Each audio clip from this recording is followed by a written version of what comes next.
1 year ago, I built this aquarium, a thriving underwater world full of life and movement.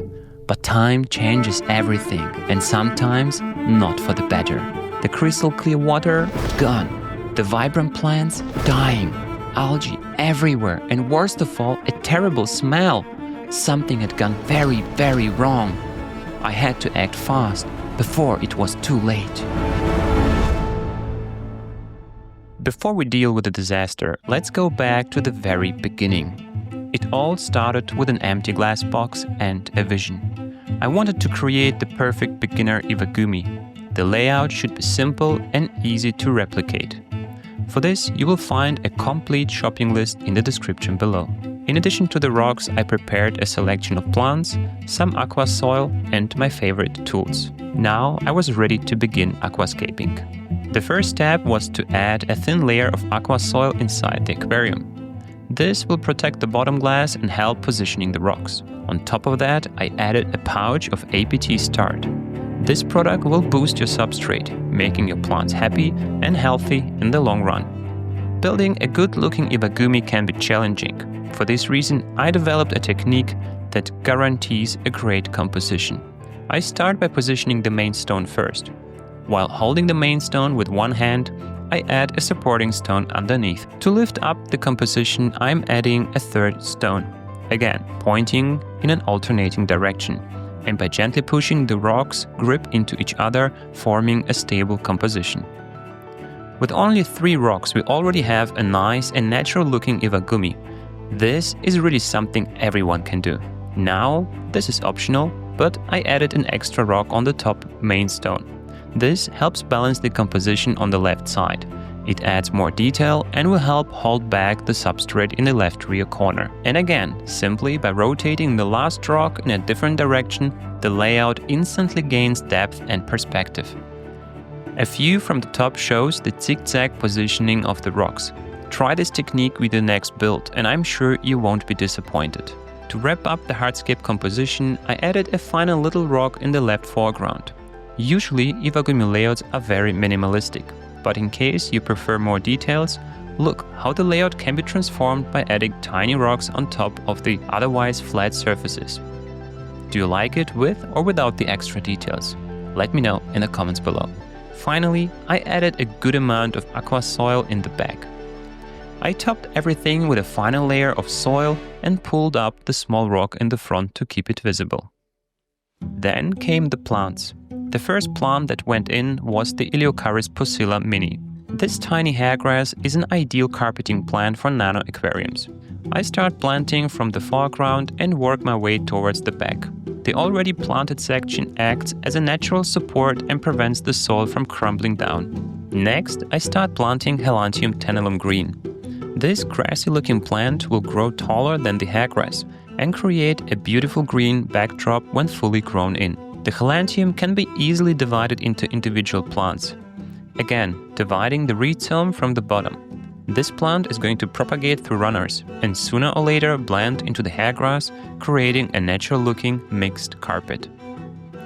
Now, with the planting completed, let's prepare this aquarium for the dry start method. Simply spray the substrate wet. Don't soak it, as overwatering is the most common reason for failing dry starts. Spray until you see the top 2 centimeters of the soil become wet and seal the aquarium with cling film from the top. The high humidity will mimic greenhouse-like conditions and allow plants to grow stronger roots before being submerged. I moved the aquarium to my nano gallery and programmed the light to be on for 12 hours per day and set to 100% intensity. Now you know how to do a dry start, but there is one important component missing that can make or break your project. When plants grow without water in high humidity, there is always a little bit of dieback, and this can easily cause mold. If not addressed early on, it can spread on healthy plants and cause even more dieback, resulting in a chain reaction. For this reason, it is very important to install a cleanup crew as early as possible. I'm talking about springtails. These tiny creatures will feed on decaying matter and consume fungal spores, helping you navigate safely through the dry start period of your aquarium. Simply open the container and carefully blow inside. This will make the springtails jump outside, landing inside your aquarium. Congratulations! You have just made your dry start aquarium bioactive. After several months, the plants have filled in nicely. The hairgrass has formed a thick carpet and the helantium even started flowering. Unfortunately, is hairgrass likely to form a little bit of dieback at the leaf tips. But as long as the roots are healthy, this can be easily fixed with a trimming after the aquarium has been flooded. Before filling the aquarium with water, I decided to add the tiny detail rocks I mentioned earlier. I think this addition really increases the sense of scale. And then the flood, the moment where everything changed. Look at our colony of brave working springtails now floating on the water surface. Don't worry, they're going to escape and find a new home. Now, with the aquarium filled with water, it was time for the first big trim. I cut down the Eleucharis close to the ground, removing most of the dry leaves.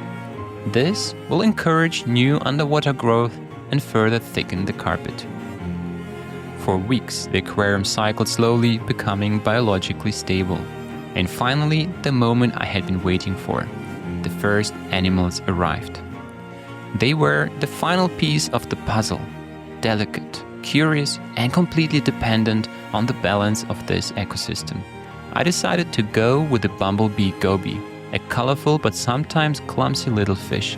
The scientific name of this cute little fish is Brachygobius xanthomelas, and they originate from Southeast Asia. For some reason, they remind me of French bulldogs. Not only they look like miniature bulldogs, but also their sometimes clumsy behavior. In addition, the aquarium was in need for a cleanup crew. So I added a group of horned nereid snails and a handful of Caridina babaldi stripes. This small and hardy shrimp is breeding like crazy, and while gobies could snatch some baby shrimps, they were definitely too slow for the adults. This way I knew the shrimp population in check, plus there was a self-sustaining source of live food for the gobies. A true little ecosystem was born. But things don't always stay the same. After months of enjoying this aquarium, I had to move. I dismantled most of my tanks and moved to my new studio. Except this one. Instead, I founded a new home, a responsible new owner who loved aquascaping and was excited to take care of it. Everything was going well. The aquarium was thriving until one day I got the message. I knew I had to act fast. If the water smelled bad, if algae had taken over, that meant trouble. And if I didn't get there soon, it might be too late. But what went wrong?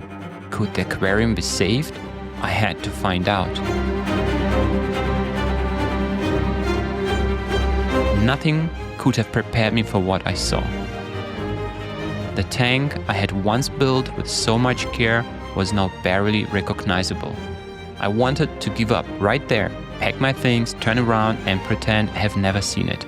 But then I looked closer. These animals didn't ask for this, and I knew I was their only chance. No matter how bad it was, I had to try. Time to start the rescue mission. First, I moved all the surviving animals into a temporary aquarium. A simple setup, but enough to keep them safe while I figured out what had gone so horribly wrong. To help them recover, I added floating plants for shelter and released some tannins into the water to reduce stress and made sure everything was as stable as possible. They had been through enough. Now they needed time to rest. With the animals safe, I turned my attention to the tank itself. At first, I thought I could just clean it up, replace some water and call it a day. Then it hit me, the smell. This wasn't just algae. This wasn't just dirty water. Something was rotting inside the aquarium. At that moment, I knew this wasn't going to be a simple fix. This was serious. I had two options. Try to fix this disaster right here, or take it back to my studio and rebuild it properly. The choice was obvious. If I wanted to save this aquarium, I needed to take it apart, find the source of the disaster, and rebuild it from scratch. The real challenge was just beginning. Now I have a tank that smells like a swamp, animals that need their home back, and almost no time to fix everything before things get worse. Can I fix this mess before it's too late? Can I rebuild their home in time? Find out in part 2. Subscribe and turn on notifications because this is going to be one of the hardest aquarium rescues I have ever done.